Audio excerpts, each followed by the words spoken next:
I guess I don't need to do half my presentation now because Nick's done like the reveal of my holiday. But in all seriousness, I'll be going through our recruitment processes, the benefits of actually outsourcing, how we actually do it, how we retain our staff, and all these other little goodies for you so that you can go off and do it yourself. But to give you a little bit of background first, we are a web design agency. We have been, like Nick said, for a very long time. We started off in the Joomla space. We still do a lot of Joomla stuff. It's not a bad word. It's okay. We're essentially a team of web specialists. We love what we do. We play around with WordPress, Joomla, Laravel, and a couple other platforms as well.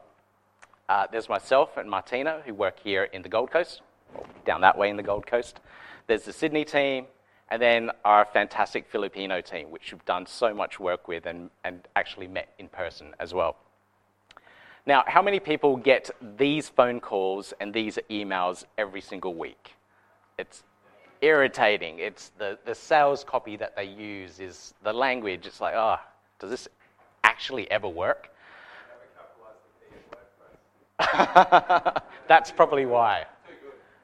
Well, I think I wrote that one myself. So yeah, and this is like one of the emails that we get. I wasn't going to read out that script, but this is one of the emails that we get. I get them seriously every single day, stacks of them, people trying to partner up with us and to make things work. And, I've tried it in the past, and it didn't work, but I knew other people were doing it, and they were making it work really well for them. So outsourcing can work. It's just a matter of doing it right. So like I said, I was going to go through the benefits of it, the recruitment process, how to delegate all the tasks that you'll be working with your team on, and also working out how to retain your staff as well, which is really important. You're going to be investing so much time and effort into your offshore team. You want to make sure that they stick around and they don't fly off somewhere else, which happens quite a lot. Okay, so first off, the benefits. You only have a certain amount of time working as a solo business person, so 40 hours a week. Probably not 40 if you're working on your own business.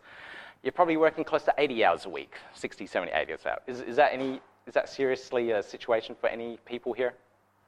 Good, sort of, maybe? Yep, okay. So we want to increase our amount of time available. So hiring staff is a general way of doing this. We did this in Sydney, hiring staff there. But of course, if you're still struggling to get the type of work, you can't really pay for the staff. So we're looking at a cost-benefit ratio of being able to do the same type of work and putting out the proposals, hopefully increasing its value, but hiring staff which can actually fulfill those proposals and that type of work. So there's outsourcing overseas, we do get that low cost-benefit ratio. The other benefit that we have is the time zones that people are working in. So if we're working with people in the Philippines, in Vietnam, over to India, South America, or the US, wherever it is, we get a broader spectrum of time availability so we can actually support our clients. Now, I'm sure a lot of you know all this, and there are some downsides as well, which I should go through. But first off, I'll just show you why we chose the Philippines. First off, the time zone. The time zone for us is, at the moment, just 2 hours behind Australian ISA standard non-daylight saving time. It gets really confusing when daylight saving kicks in. But the Philippines is just 2 hours behind. So when I start my day at 9, they come online at about 11, and they work till about 7 or 8 p.m. at night. So the time difference is good, and it's manageable, and we can work with that. Now, these regions of the Philippines, how many people have actually been to the Philippines? Oh, good mix. Okay. The very top area, the Luzon area, so I'm going to take you through a little journey through the Philippines as well. The Luzon area is where Manila is, where the capital of the Philippines is. Generally good weather, not too many cyclones, and generally good internet. So if we're looking for developers, that area is generally okay. The Visayas area, or Cebu, which is where we spent a lot of our time, that area is known as the general IT hub of the Philippines. So all the call centers, when you're calling up Telstra, you end up there. You call up ANZ Bank from Thailand, you end up there. That actually happened to us. Credit card stolen, terrible. Down in Mindanao is probably where you don't want to be. Yeah, at all. The whole island region is in military lockdown at the moment. A lot of ISIS-related activity. So if you do want to go to the Philippines, we have a lot of developers there. Just don't go to Mindanao. You might not come back. And that's a serious thing, okay? Oh, yeah, all the notes. Other benefits, if you do travel and work, you get to visit some of these absolutely amazing places. So this is a beach off the west of Cebu called Mobo. Beautiful diving spot. And this is Panglao in Bohol, which is another island off the Cebu area. Absolutely fantastic as well. And really good internet, surprisingly. Okay, a couple more downsides. Now, I'm just going to play a little video here. And okay, let me explain first. When you're working with some of these developers, they sometimes disappear for a few hours and you have no idea why. Has anyone had that scenario? Okay. Usually they come back with some vague excuse, but sometimes those excuses are real. When we were traveling around the Philippines, there were fiestas everywhere we went. There's street parties constantly. And this one, when we were there, it was actually the election of the current president, Duterte. And this is how they do their presidential election thingies. This is how they, what's the word? Promote their presidents and stuff. Campaign, that's the word. Thanks, Dee. And this is just normal. And if it's not this, it's they're celebrating some priest or they're celebrating a saint of some sort. And you can literally go around the entire Philippines week after week following the fiestas. So if your developer disappears for a bit, it's probably because there's a fiesta rushing down the street and they're just outside. Yeah. Or if they went to get the groceries or something for a few seconds at lunch and they're trying to get back, this is blocking their way home. It happens. It happened to us. Next slide. The flooding, constant. So if their internet goes down, there is a good reason. It's because their cars are submerged under several meters of water. So if that does happen, their internet does slow down when it rains. That's a serious thing. It happens here in Australia. But if it's raining heavily, there's a storm coming in, their internet will start to drop. So downsides there, communications thing. Okay, let's have a look at the recruiting process.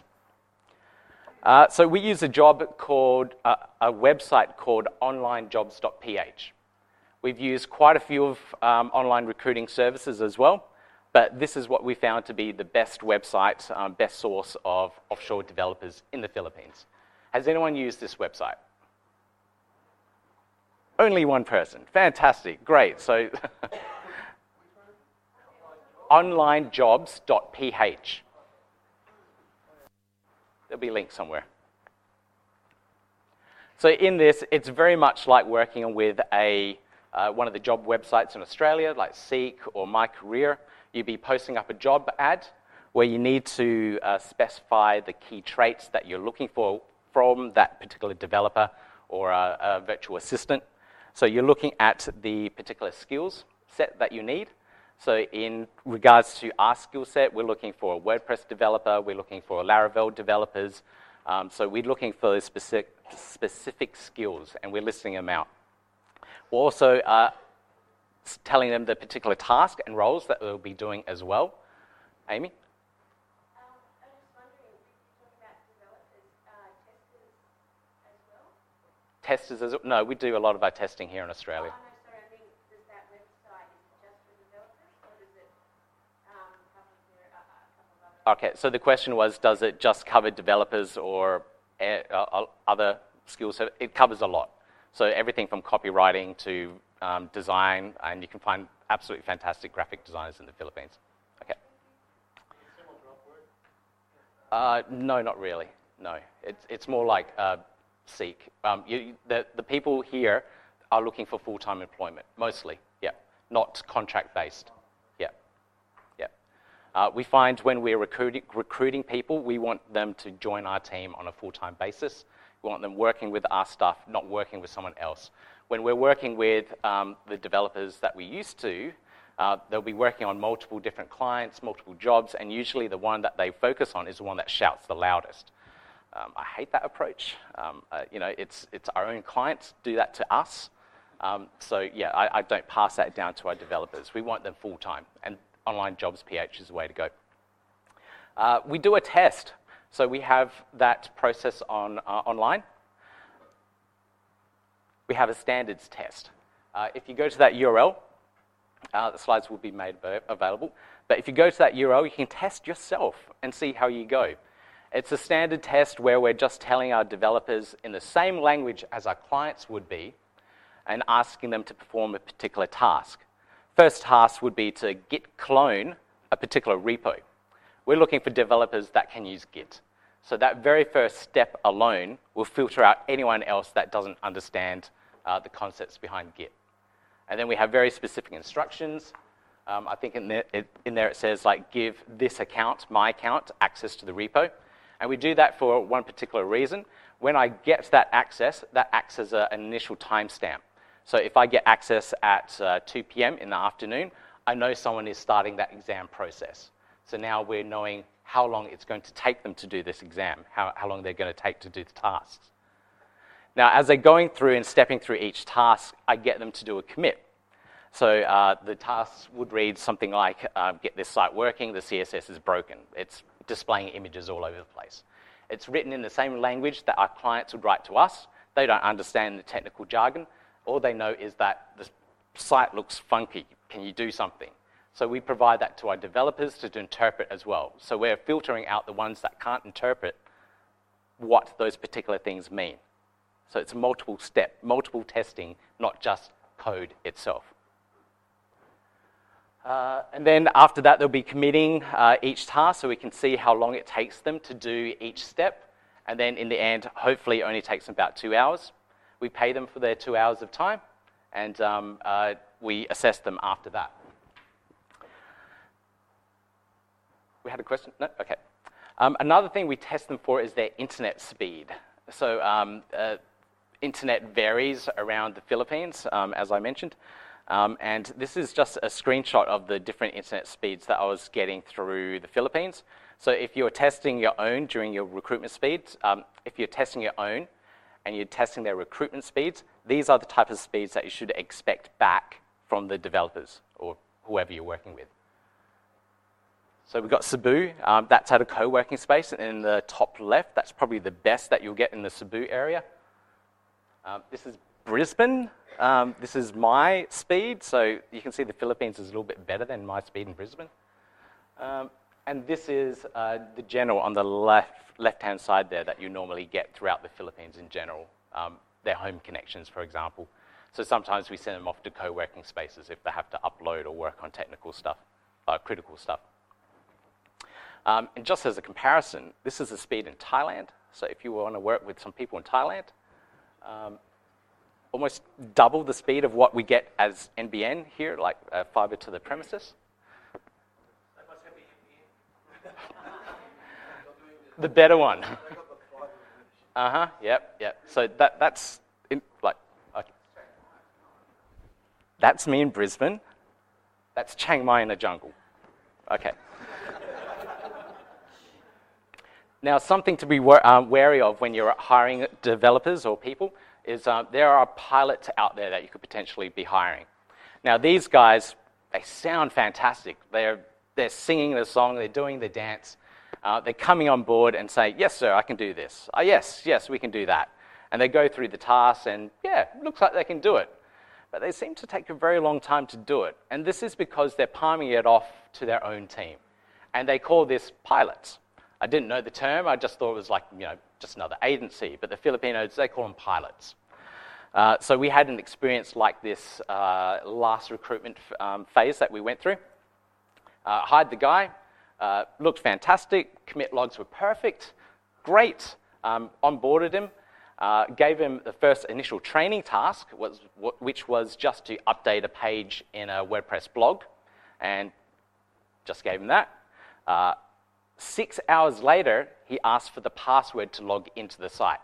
So something was really wrong there. Either he didn't know what was going on, he just sat there and just stared at it. But I got feedback from the other Filipino developers, and they said, I think he's a pilot. And hence I got the term. Yep. Okay, so now we've gone through, recruited, we've found a really good developer that we can work with. Absolutely fantastic. it's time to start training them. So I hope over the years of building up your businesses, working on client websites, that you started to put together standard operating procedures or a process on how you actually design and build your websites. This is really important. If you're ever going to sell the business, you'll be selling your operating procedures, not yourself, because they won't get you. So a standard set of operating procedures on how you do all the things, like what they need to install on their computers, what environments they're using, the tools, the software, all that stuff, it needs to be detailed for them so they can get up to speed with their team, with the rest of the team, build websites the way that you like them to be built. We do a lot of training videos. So setting up Git repos, setting up new development environments. We have this all in video, and we've recorded the way that we like to do it, and it's a fantastic way for them to just sit back for the first week of their training and discover how the team operates and how the team works. Delegating tasks. Okay, so now we've got a developer onboarded. We train them up for 3 months before they touch any client work, so they get up to speed, they understand how the team works. And then we start delegating them tasks, and we do this by using a couple of tools. I like tools. We use Bitbucket for everything that we do. So they're all developers, they live in code, we just do everything Bitbucket. We use the issue tracker there. The clients or myself will be filtering the tasks that we need to do and putting them into Bitbucket. And from there, the developers will get assigned the tasks and start processing throughout the day. It's by far the easiest way that we found to operate, instead of using these enormous other tools. But you can. A lot of people I know use Zendesk or something similar, which is like a ticketing system. How many people use it or something similar? A couple on this side. Some hosting people there, I see. Yep, cool.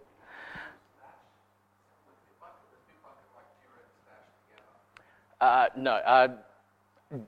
Bitbucket, the only bit of Bitbucket that we use, besides the code repository itself, is the issue tracker, and that's kind of like the Jira issues, but really, really simplified, and you don't need to pay for it. So you can pull in people, pull out people, and you don't need to pay too much for it, as opposed to a Jira license. Yeah.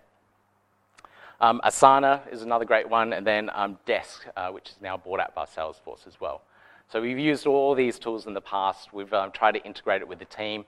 The best way that we found that works is purely Bitbucket. I'm pretty sure everyone else will have different ways of working, and you may be more happy with working with Asana. That's cool, that's great, as long as your team's all on board with it. Yep? Just wanted to mention Salesforce Desk.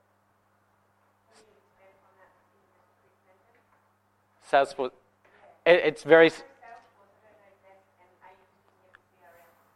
Oh, okay. No, I'm not using the... so Salesforce Desk. Desk is, from what I understand, I haven't used it in a long time, was bought out by Salesforce. It's a ticketing system very similar to Zendesk. Yeah. Right. Yep. I heard you say 3 months of training. Yes, 3 months of training. That's how long we train up our guys. That's a really long time. So what do you have them do in that time? Okay, all right, the training process. The first, let's say, week, 2 weeks, is onboarding them through the different tools and how we build WordPress websites. So we have a particular little framework. It's very clean, so we get them to start playing with that first and understanding how to use Composer and all the development tools to build up a plain blank website. Then we get them to start looking at very small issues from other websites, so they get experience and exposure to some of our clients. Yep, they'll be shadowing. Yep. So we have one of our other team leads actually, assigning them a task, watching them, and making sure they're doing it right. That happens for about the first 2 months. It's not until the 3rd month when I assign them a project. It's usually a test project where they're building something from scratch. So they've got PSD files, wireframes, a mini prototype, sitemaps, everything that they need to build a site, and they start churning away at it. So that's their 3rd month. So it is a 3-month trial period, and at any point in time, we can kick them out the door. Yep. Somebody else also needs to spend time. Yeah. And investing in the developer is worth it. There's so much to do in regards to, you can't expect to just bring in the developer, throw them a bunch of tasks and expect them to do it right. There's training, there's communication with it, it's building up the expectations between you and the developer as well, how to respond, what happens in the morning when they come online, do they greet you and say hello? It's little things like that. All of our developers, when they come online, they say hello, good morning, and let me know that they're there. And at the end of the day, they say, we're signing off, did my timesheets, thank you. Yeah. How long have you had the longest one? 3.5 years, the longest developer that we've had. Second is, can't remember off the top of my head, just come up to 2 years and about 6 months for the last one. Yep. Alicia? So are they actual employees? They're employees. They're not just... So are they considered employees in the Philippines or in Australia? Like which rules do you require? How do you manage that or even know? Yeah. Is it from the Philippines or? No. So employment, they see employment as a freelancer, outsourced freelancer. That's like their job classification. So they follow all the rules of employment within the Philippines. But when we put in their employment contracts, we say you follow Australian holidays. If you want Filipino holidays, request it, please. We're quite flexible on that. When we recruit them, we say you get 4 weeks holidays, that kind of stuff. We encourage them to take holidays. We put in like benefits for them as well. So they know the longer they work, they get little spikes in their pay. We have team bonding sessions every year. There's a whole list of things. One of them was supposed to come over this year as well for WordCamp. He would have been here, but his island's under martial law. The exchange rate, okay, the pay-wise. We do the pay, we set a standard pay level in Australian dollars. So it might be 1,000 Australian dollars. I should explain that as well. But it might be 1,000 Australian dollars, and we set it at that. So if there's a fluctuation in the currency rate, they either benefit or they go down a little bit. Yeah, but it's been quite steady for the last 3 and a bit years. Our developers vary. So our junior developer starts at 700, and then 700 Australian. Depending on how they do, they get an increase of 100 by the end of their training period. Our mid-level developer is 1,100 at the moment, and then our senior dev is 1,500 Australian a month, and it's roughly around that price. 1,500 a month is enough for the developer to be the only worker in their family. Their wife or partner doesn't need to work, so that covers them, and would support a child as well. Maybe. Yeah, so one of our developers has a better home and a better car than us, but they're doing well. Yeah. Amy?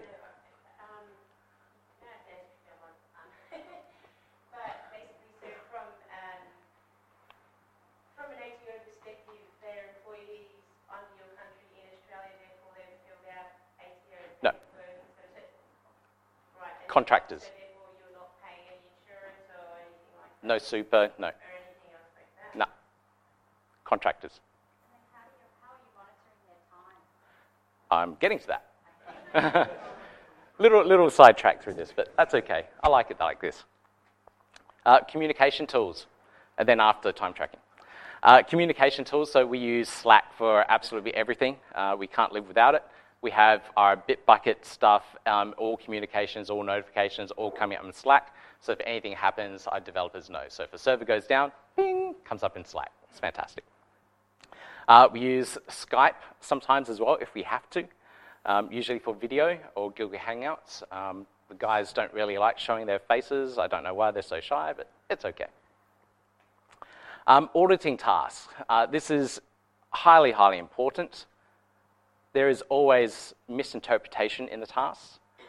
So you, as the person managing it, should be spending at least 10% of your time in the delegation to actually go back and test and work out and see if they've actually interpreted it correctly. We encourage our developers to actually ask questions. So when they see the task, they're reading through it, they're trying to understand it. I encourage them to actually come in into the Slack channels and ask me questions. It's like something that we're looking for as well.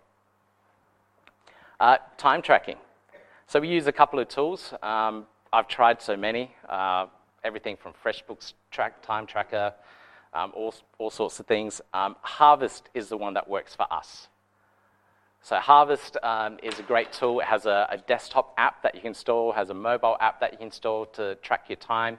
When you're tracking your time, you can input the task that you're working on, assign it to the project or client, and it comes up with a nice, beautiful report at the end of the month for me, so I can do my billing against that. It then integrates with Xero, so I can do an invoice directly from Harvest to Xero and then send it off to the client. It's brilliant. I can automate that whole entire process.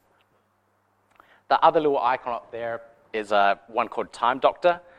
It's a little bit more intrusive. Does anyone use it? Okay, a couple of people.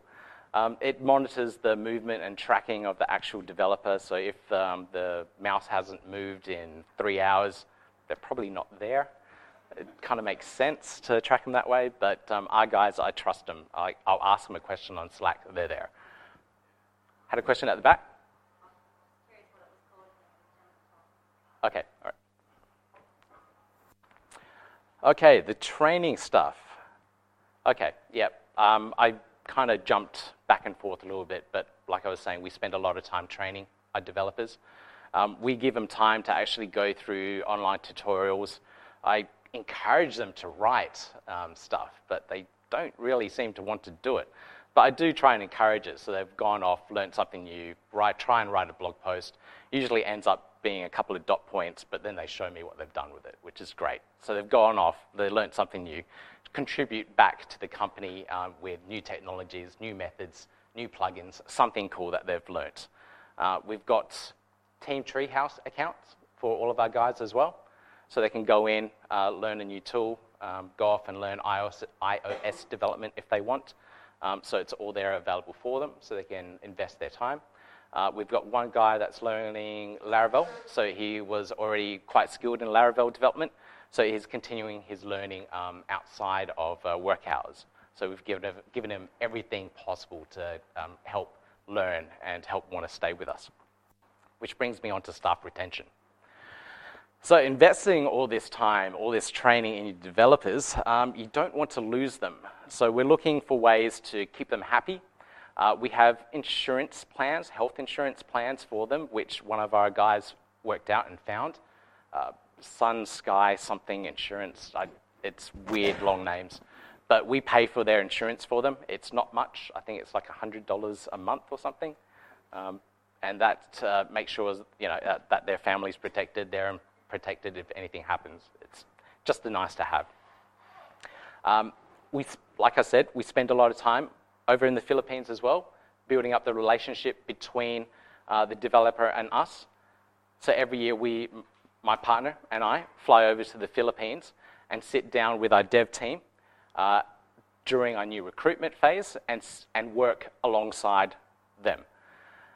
So we'll hire them, they've onboarded, we're sitting down next to them, we're watching them work, they're asking questions. It's the best way to get them on board and working with you very closely.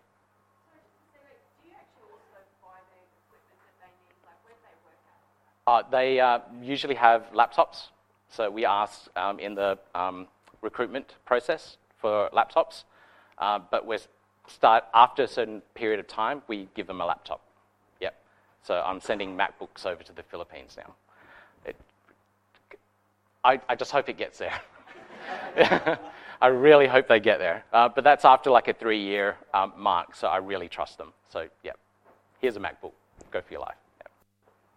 Yeah, our Sydney staff get MacBooks, so it's a small cost in all the grand scheme of things.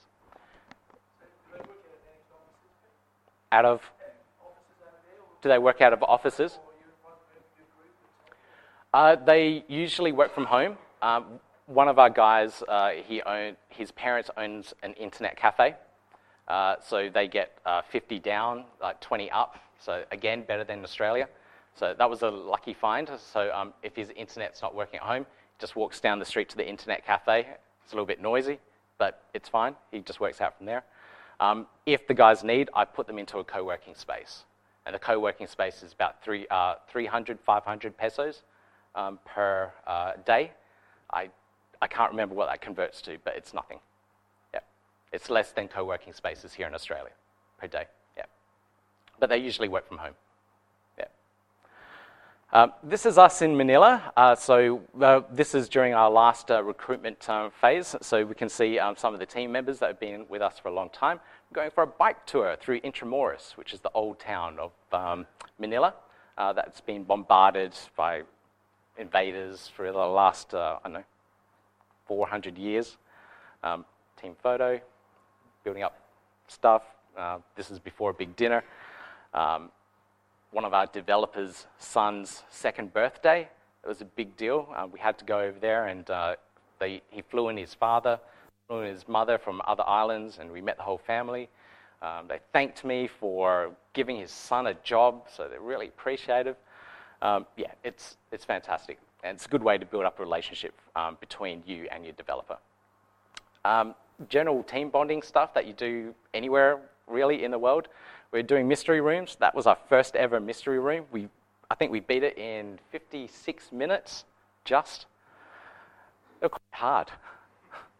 And of course, we actually do some work. This is us training them, going through wireframing processes. So they've never seen a wireframe before, or how we actually do the design and iteration process. So actually explaining that to them so they have a better idea of how it works. So we can throw them a wireframe and go, can you build something like a prototype, please? Like, give it a go. So we train them up during our time over there too. So improving their skills. I kind of skipped around back and forth a little bit, but like I was saying, the team treehouse stuff is how we build up their skills. But I hope that you've gotten something or a lot of things out of this entire process, and go forth and prosper. Go find your offshore developer and grow your business, grow your team, and hopefully you can do some excellent and wonderful things. Thank you.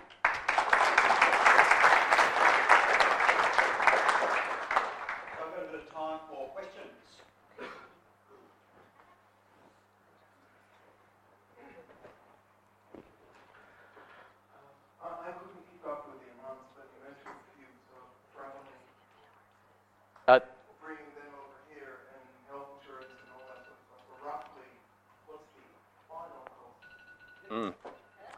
I cannot remember off the top of my head, but I do have the data handy, and I can tell you after. If anyone else wants to know, just come up to me and ask me, and I'll do the calculation. Yep. Wherever the microphone is.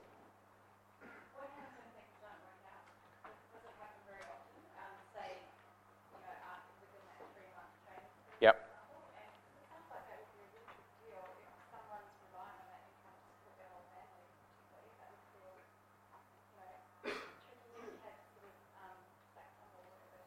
Yeah, if they have to go, they have to go.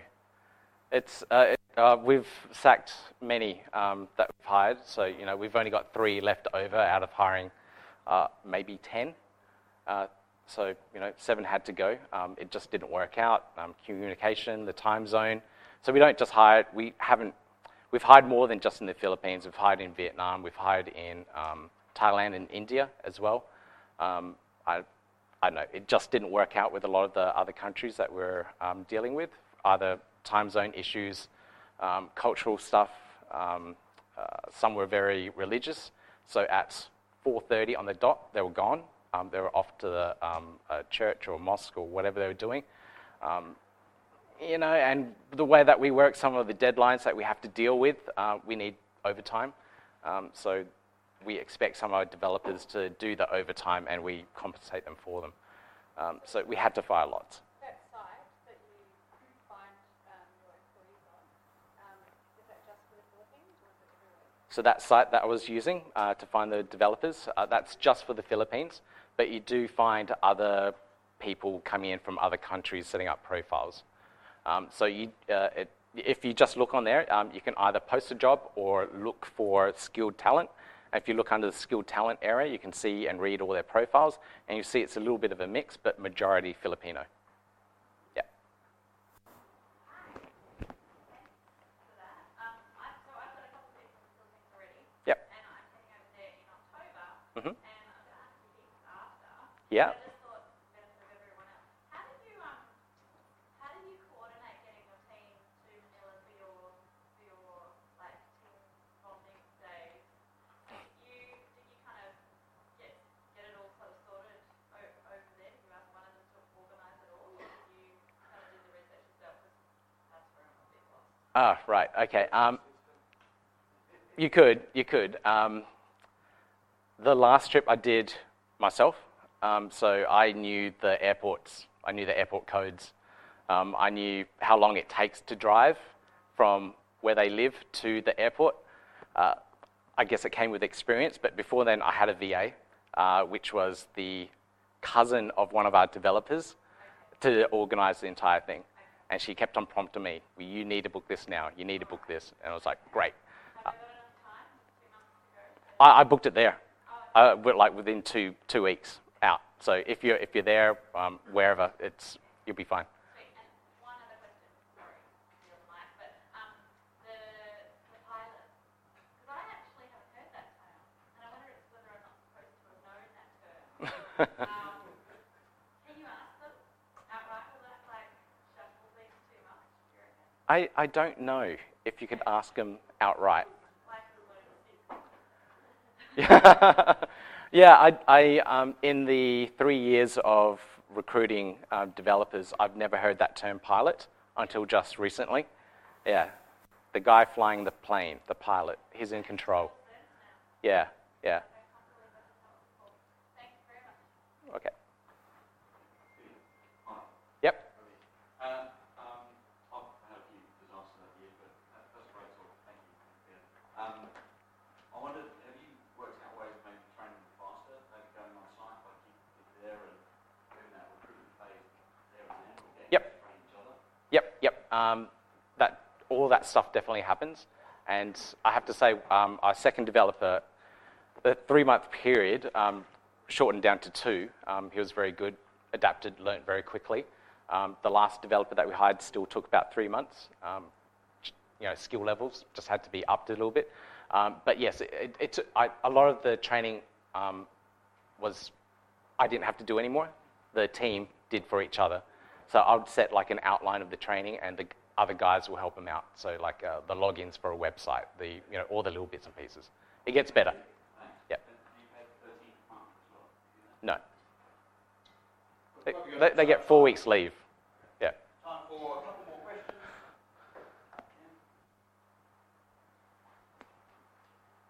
Yeah, the Philippines have a weird thing where they pay 13 months, which is their Christmas bonus. So Filipinos absolutely love and celebrate everything, especially Christmas. They're very Catholic. So having that extra Christmas bonus, the influx of money where they just splurge all on presents, that happens. It's a very common thing. They may ask for it, but we give them leave, so they just can take a month off. I know that in some offshore, some people may decide to go through the training and then use Degree House and things like that, and then quit and then move on. Have you ever had one of those situations where it's a very quick turnover?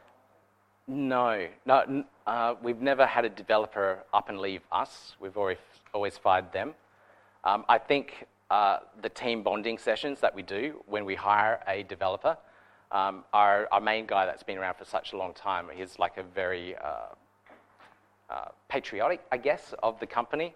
So when they come in, he speaks their dialect, which is a southern dialect, Visayan.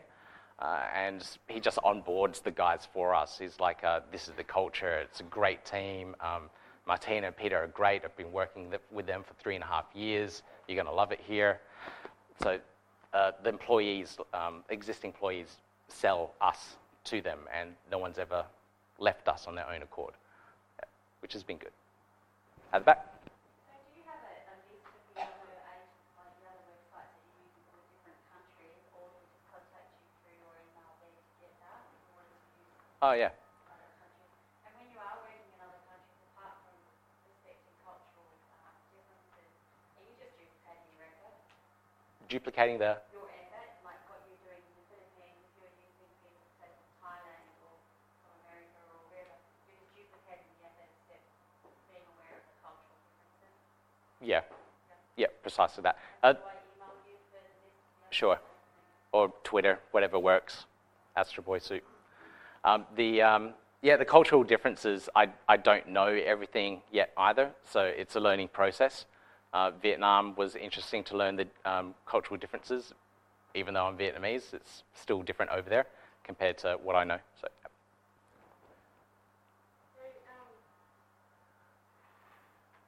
That's I guess that was one thing I guess I wanted to ask you as well, because having done a lot of have been involved in manufacturing importing offshore in certain places, etc. It's easier than other places, and especially that can be very. I mean, like culturally, you mentioned you're Vietnamese. But also culturally in the Philippines, you understand what I'm saying? Like culturally in the Philippines, right, you're of Asian descent. And so when, for example, in manufacturing, it's very, very important that you've got somebody there on the ground Yep. that speaks the language, understands the culture, is a local person, et cetera, right? So it's actually building that local team and stuff. So I guess I just wanted to ask you that, and probably maybe your time in India could speak a bit more to that maybe. And how do you go about doing your solutions architect? Like how do you do the higher level stuff with all your teams so vast and split? Okay. So first off, the working in India, the cultural person, having the person on the ground, I don't know from my own experience needing to do that, but from some of our clients that work in manufacturing and get stuff done in China or India, they do need someone there for the quality control, making sure everything's packed in boxes. The first shipment of stuff was just, they do underwear, just a giant box, and the underwear's just all shoved in there. Nothing's folded, no packaging, no nothing. Like little attention to detail, like no tags were done properly, so it's a whole lot of things. And of course, he had to get it all done again and then waited for the shipment again. So manufacturing, definitely you need someone on the ground. I would not ever want to go through that from what my clients have to go through. Yeah. And your second question, I've forgotten now. Just the solutions architecture. Oh, yeah. In Australia, I understand, or is it It depends on the project. So our Sydney team, our Sydney team does the Laravel side of things. So the systems architects, they do that work. The Filipino guys are usually doing small, low-end builds, but some of them are technical, and we just need to step in and just go do it this way. Yep. All right, that's all we've got time for this afternoon. Unfortunately, Cool. you'll stick around, don't you, Pete? Yeah, I'll be around. He'll be around, so go out and bring the rates, and he'll be happy to chat to you. So, put the hands together for Thanks, Nick.